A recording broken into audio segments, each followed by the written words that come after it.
몇 년 전 한 장의 사진이 우리에게 많은 울림을 준 일이 있었습니다. 당시 국립생태원장으로 재직 중이던 생물학자 최재천 교수가 공모전에 수상한 학생들을 대상으로 시상식을 진행하던 중 유독 키가 작은 초등학생 어린이에게 상을 수여하며 무릎을 꿇고 눈높이를 맞춘 모습입니다.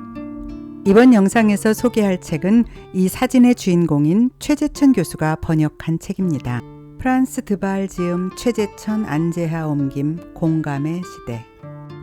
저자는 네덜란드 태생의 동물행동학자이자 영장류 학자입니다.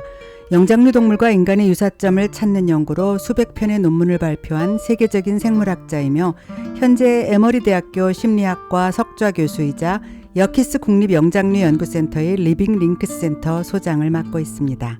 더 이상 우리 사회는 나를 따르라며 목청만 높이는 보스를 원하지 않습니다. 같이 끌고 밀며 땀 흘리는 리더를 원합니다. 상대방과 눈높이를 맞추는 공감의 모습을 보면서 모두가 같이 공감할 수 있는 이야기를 풀어나가기 위해 제일 먼저 이 책을 번역하신 최재천 교수의 말을 인용하며 오늘 영상을 시작하려 합니다. 여기는 책과 이야기가 있는 돌다리 동네 책방입니다. 우리는 흔히 자신의 이익만 챙기고 기본적인 공감 능력이 없거나 타인에 대한 배려가 부족한 사람을 보고는 동물적이라고 말합니다. 반면 새끼를 잘 돌보는 동물을 보면서는 사람보다 낫다라고 이야기하기도 하지요. 그렇다면 사람과 동물을 나누는 기준은 무엇일까요? 사회적인 관계를 만든다, 도구를 사용한다 등등의 기초적인 이야기 말고 우리가 여기서 동물과 사람을 구별하는 큰 기준은 그들이 타자에 대한 공감과 이해력을 가지고 있는가 하는 부분일 것입니다. 말 그대로 생존을 위한 본능 외에 뭔가 느끼고 오고 가는 마음이 있는가 하는 것으로 공감이라는 개념을 설명하려고 하는 것이지요. 많은 사람들은 동물은 공감하고 타자를 배려하는 역량이 없다고 생각합니다. 이 책에서 저자는 이런 기존의 생각들을 완전히 바꿔주는 여러 이야기를 하고 있습니다. 우선 이 책에서 예로 들고 있는 간단한 이야기로 들어가 볼까요? 영장류에서는 어미가 죽은 새끼를 계속 데리고 다니는 경우가 흔히 있습니다. 코끼리는 죽은 동료의 유골이 있는 곳에 와서 햇빛에 바랜 뼈를 몇 번이나 조심스레 굴리고 냄새를 맡으며 시간을 보내는 경우가 관찰되기도 했습니다. 이런 행동을 자연 다큐멘터리 영상을 통해 보면서 저는 그들의 표정과 눈빛에서 감정을 읽기도 했었습니다. 동물이 위험을 만났을 때 무리와 연대하여 최대한 위기를 피해 나가는 행동은 어떻게 생각해야 할까요? 청어와 같은 물고기들은 상어나 안락돌고래가 다가오면 즉각적으로 뭉치는 모습을 보여줍니다. 흡사 하나의 은빛 섬광처럼 움직여 포식자가 어느 한 마리의 물고기를 목표로 삼을 수 없게 만드는 것이지요. 수천 마리의 개체들이 이렇게 거의 하나의 생물체처럼 행동하는 것을 보면 각각의 개체가 자신의 안전을 위해 군중 속으로 숨는 행동을 이기적인 때라고 하는 생물학자의 표현을 잘 이해할 수 있습니다. 그런데 생각해보면 이것은 흡사 곰에게 쫓기는 두 친구에 대한 이야기와 비슷하게 보입니다. 곰에게 잡아먹히지 않으려면 옆의 친구보다 빨리 달리기만 하면 되지 곰보다 빨리 달릴 필요는 없으니까요. 그리고 이와 연관해서 저자는 인간 사회에서의 연대에 대해서도 말합니다. 다민족 국가인 미국에서는 여전히 인종 간의 반목과 편견이 서로의 장벽이 되는 것으로 알려져 있는데 최악의 사건인 9.11 테러의 충격을 겪으면서 안전을 위해 연대한다는 원칙이 이 사회에서도 적용이 되었다는 것입니다. 나는 그냥 저 민족이 저 피부색이 싫어 라고 편가르던 사람들이 9.11 테러라는 상상할 수 없는 충격적인 일을 겪고 난 다음에 서로에 대한 생각이 달라지더라는 이야기입니다. 사건이 일어난 지 9개월이 지난 후 트라우마를 겪었던 뉴욕 시민을 대상으로 인종 간 호감도에 관한 조사를 했다고 합니다. 사건 그 이전 몇 년 동안은 같은 조사에서 대부분의 뉴욕 시민들이 인종 간의 불화가 있고 서로의 관계가 좋지 않다고 생각한다고 답했었는데 사건 이후의 조사에서는 모든 인종의 관계가 좋아졌다고 답했던 것입니다. 공격을 받는 경험을 통해 우리는 같은 일을 겪고 있다라는 연대감이 그 도시의 화합을 이끌어낸 것이었지요. 이런 면에서 본다면 우리 인간은 참으로 집단적인 존재입니다. 그리고 많은 연구와 이론을 보더라도 집단적인 존재에서는 많은 개체들이 타자와의 공감을 쉽게 이루어내는 것을 알 수 있습니다. 내가 누군가를 도와주면 그들은 기꺼이 다음번에 나에게 호의를 베풀어 줄 것이다 라는 믿음을 무의식 중에 갖게 되고, 그로 인해 자연스럽게 결국 자기에게 이익이 돌아올 수 있는 행동을 하게 됩니다. 생물학적 관점에서 본다면 이것은 자연 선택이 작동하는 방식입니다. 그러나 이는 인간이나 동물이 오로지 이기적인 이유 때문에 다른 이들을 돕는다는 뜻은 아닙니다. 때로는 얻을 것이 전혀 없어도 그렇게 행동합니다. 모르는 사람을 위해 기찻길에 뛰어드는 사람, 혹은 상어가 들끓는 물속에서 사람을 둘러싸 보호해주는 돌고래들이 나중에 뭔가 얻을 것이 있을 것이라고 생각하지는 않았을 것 아닙니까? 우리는 다른 사람에게 손을 내밀도록 사전에 프로그램되어 있다. 이는 우리가 거의 조절할 수 없는 자동적인 반응이다. 이 말을 한번 생각해 볼까요?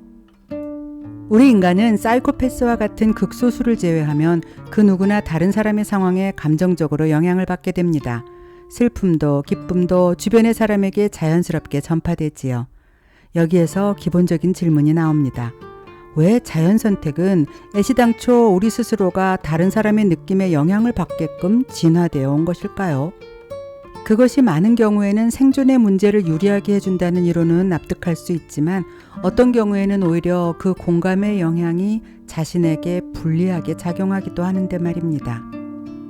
그렇게 서로에 대한 공감 능력에 대해 강조하지만, 한편으로 유혈이 낭자한 집단 간 싸움이나 치열한 승부 경쟁을 하며 잔혹한 상황을 만드는 것에 대해서는 이 공감이라는 것을 또 어떻게 설명할 수 있을까요? 영장류 연구가들은 그들이 꽤 사나운 공격성을 갖고 있다는 것을 많은 경험을 통해 알고 있습니다. 그리고 이러한 폭력적 성향은 영장류 집단의 공감의식이 형성되어 있다는 주장에 정면으로 반박하는 증거로 쓰입니다. 침팬지가 다른 원숭이나 동족을 죽이고 사냥해서 먹는다면 그들이 어떻게 공감이 있다고 할 수 있나? 라고 말이지요. 그러나 여기서 우리가 잊고 있는 아주 큰 사실이 있습니다. 바로 그 질문을 우리 인간 사회에 대해 먼저 해보아야 하는 것이 아닌가라는 것이지요. 어떻게 동족을 죽이고, 그것도 먹이나 짝짓기 쟁탈 등 최소한의 명분이 있는 상황도 아닌데, 그것도 모자라 정신적으로 누군가를 영혼의 죽음 상태로 몰아넣을 만한 비열한 짓을 서슴지 않는 집단이 우리 인간인데, 이런 인간에게 어떻게 공감이 있다고 할 수 있다는 말인가? 저자는 이 상황을 설명하면서 사실 공감과 친절은 꼭 연결시켜야 하는 것이 아니다. 그 어떤 동물도 항상 모든 대상에게 좋게 대할 수는 없다. 라고 말합니다. 맞는 말입니다. 그 어떤 동물도 모든 대상에게 좋게만 대할 수는 없겠지요. 그렇기 때문에 공감을 기반으로 한 사회에도 어쩔 수 없이 갈등이 존재할 수밖에 없다는 것입니다. 이에 덧붙여 사랑을 기반으로 한 결혼에도 싸움과 오해, 미움이 거의 패키지로 따라온다는 것을 설명하는 뼈 때리는 분석도 같이 등장하고 있네요. 이처럼 인간과 다른 영장류들이 협동적이면서도 이기적이고 공격적이고 충동적인 성향을 가지고 있음에도 그들이 가지는 또 다른 면이 균형을 이루어가는 것은 매우 흥미로운 모습입니다. 저자는 자연 선택에 의해 만들어진 특성들은 풍부하고 다양하며 일반적으로 생각하는 것보다 훨씬 더 자연스럽게 굴러가고 있다고 말합니다. 경쟁을 통한 균형 또한 그렇게 느긋하게 바라볼 수 있다는 것이지요. 공감은 그저 정신적인 교감으로만 이해되는 것은 아닙니다.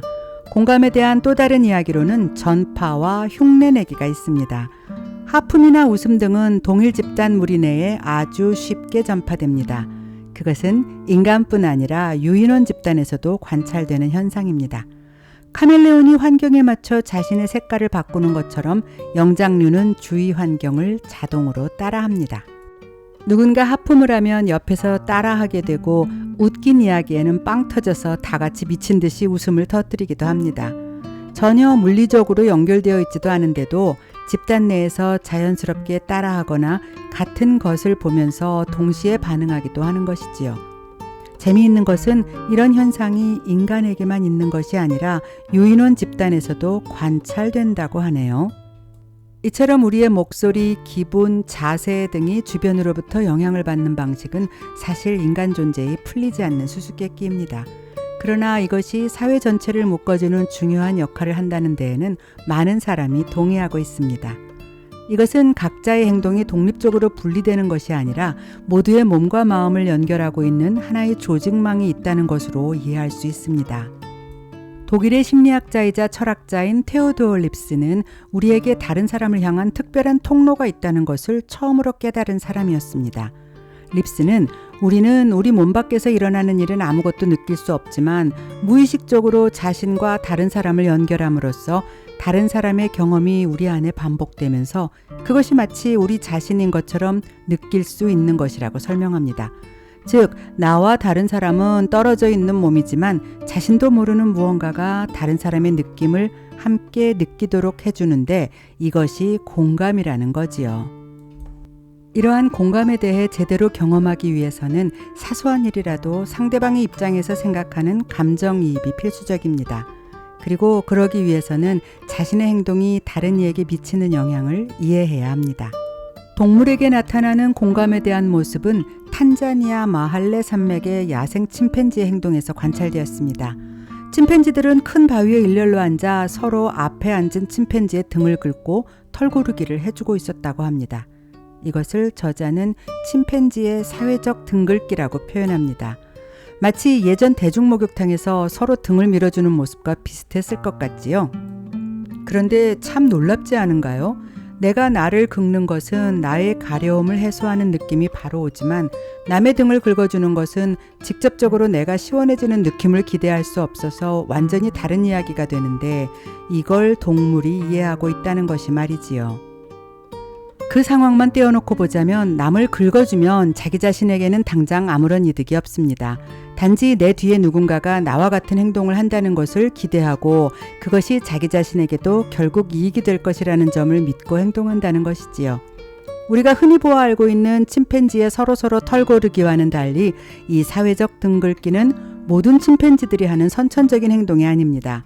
오직 마할레의 침팬지들만이 이런 행동을 보인다고 합니다.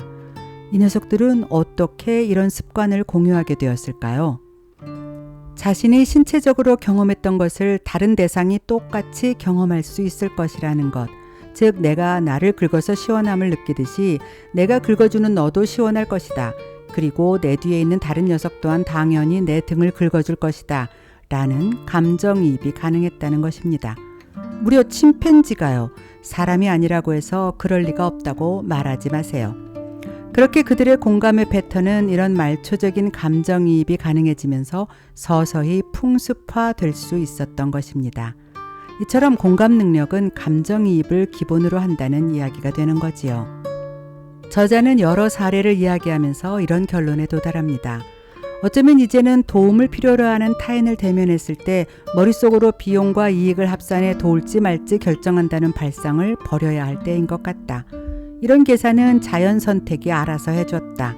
진화가 일어나는 동안 행동의 결과를 반영하면서 자연 선택은 영장류가 적절한 상황에서 다른 이들을 도울 수밖에 없도록 만드는 공감의 능력을 부여했다라고 말입니다. 이미 공감 능력은 자연스럽게 진화의 과정에서 의미를 가지고 자리 잡게 되었다는 말이 되는 거겠지요. 그런데 이런 말도 있네요. 다른 이에게 감정이입을 해서 타인의 어려운 상황을 도와준다는 것을 과연 이타주의라고 할 수 있느냐는 의견이요. 이타주의는 말 그대로 타인을 이롭게 하는 것인데 타인의 어려운 상황을 도와줌으로써 자기 자신이 기쁜 마음을 느낀다면 그것은 어쩌면 오히려 자기 자신에게 이익이 되는 이기적인 모습이라 할 수 있는 것이 아닐까. 그런데 이걸 이기적이라고 한다면 진정으로 이기적인 자는 도움을 필요로 하는 다른 이를 지나치는데 아무런 가책도 받지 않는 사람이잖아요. 생물학자나 심리 철학자들이 너무 깊게 들어간 단어 사용에 우리까지 어려워지지는 말자고요. 자, 정리하자면 공감은 우리를 다른 사람의 상황에 끌어들입니다. 우리가 다른 이를 돕는 데서 기쁨을 얻는 건 맞지만 이 기쁨은 타인을 통해서 얻을 수 있고 오직 타인을 통해서만 얻을 수 있기 때문에 순전히 타인지향적이라고 할 수 있습니다. 그리고 이는 단지 인간에게만 들어맞는 사실은 아닐 수도 있습니다. 앞서 말한 동물들도 분명 무언가 내면적인 보상이 있었을 겁니다. 어쩌면 그 침팬지들도 상대방의 행복을 느끼며 기분이 좋았을지도 모를 일이겠네요. 공감이 가져다 주는 건 뿌듯함과 행복만은 아닙니다.